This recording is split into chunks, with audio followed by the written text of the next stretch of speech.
Hello, everyone. Welcome back to day number 7 of our cybersecurity tips and tricks for Cybersecurity Awareness Month. And, well, what if I told you that you would never have to do a password reset because your password would never expire? Would you be howling at the moon kind of happy about that? Well, warm up your voice box because you're going to be howling very shortly. And here's why. Both Microsoft and NIST, which is the National Institute of Standards and Technology, have kind of declared through best practice recommendation, or a change, I should say, to best practice recommendation, that passwords are no longer expiring at a regular interval.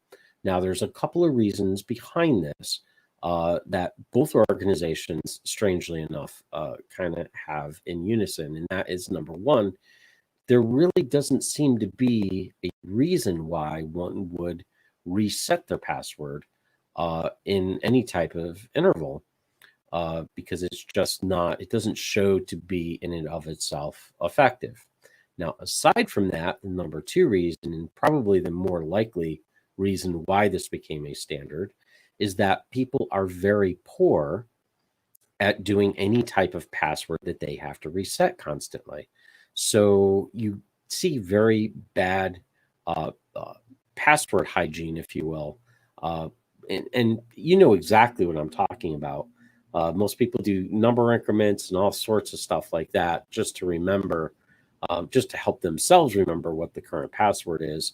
Or they revert to a sticky note underneath the keyboard, which is, well, we'll cover that in another part of this series, but it's not good. So if we can eliminate that altogether, that gives you the opportunity to kind of commit to memory one good password. Now let's go back to earlier episode. I believe it was our first episode.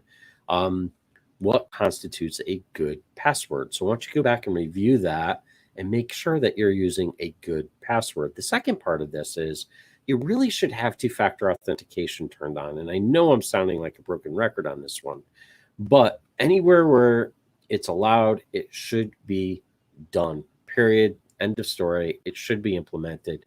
Make it happen. So not all logins, though, for instance, to your computers, you're going to need a third-party tool such as Duo or something like that to facilitate that.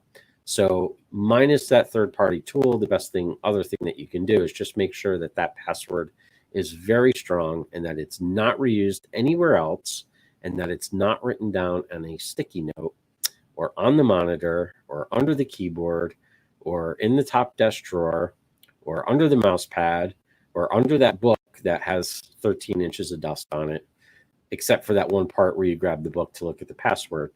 Don't put it in any of those places.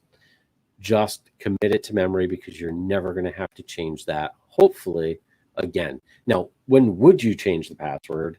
Well, if something happens, that's when you change the password. So if you had some sort of cyber threat, if you had some sort of, if your email and your address is scanned on the dark web and it comes back with something, all your critical passwords should be changed again. It's kind of a pain in the butt, but if you want to be safe, it's well worth the hassle of just doing that one-time reset and committing another good password to memory. Hopefully that's going to be a year, 2 years, 3 years, 5 years in between incidents where you have to do that. So holy cow, it finally happened. We're not going to have to reset those passwords anymore. So I hope that made you howling at the moon type of happy. I know it's certainly going to help us on the IT side so that we don't have to do all of those password resets, because almost always when we have to get involved is when people reset the password and couldn't remember what they reset it to. So it'll make us happy and more efficient as well. Hopefully, we shall say. And with that, I hope you got something out of that tip. I hope you're happy, and we will see you again for the next session. Until then, be safe. Bye-bye.